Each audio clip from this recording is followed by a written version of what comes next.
I have always been resistant to change. I've had the same house for 30 years, the same job for 37 years, and the same husband for 42 years.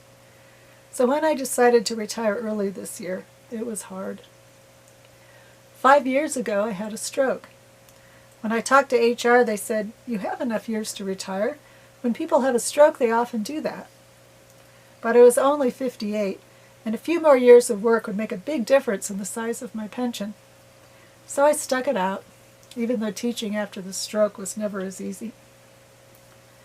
My plan was to teach until age 64, then retire and do what's called a transition year, where you can collect both a salary and a pension for a year. People usually bank the salary, and then I would be 65 and could go on Medicare. But when I was 63, we suddenly had to go online in the middle of the semester.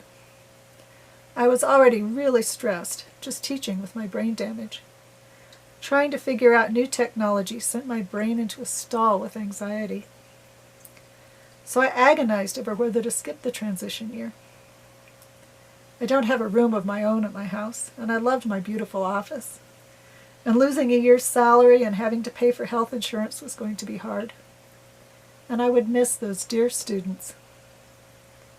But the thing that made the decision unbearable was letting my department down.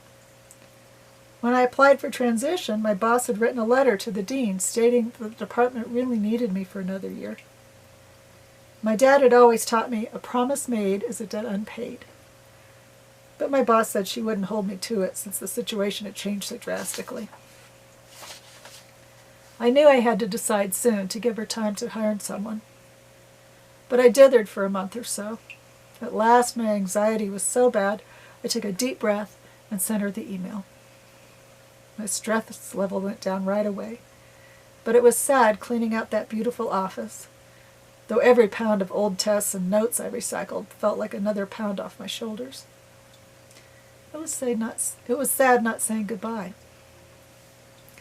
Every morning now, I wake up staring into the void of the rest of my life. Then I get up and life is good. It was the right time. I think it was past time, even without the pandemic. So I light the chalice today for hard decisions and life changes. If you have a chalice at home, please light it now.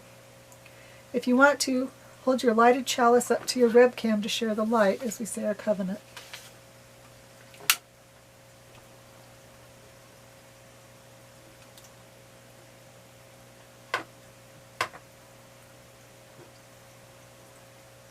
Love is the spirit of this church, and service is its law. This is our great covenant, to dwell together in peace, to seek the truth in love, and to help one another.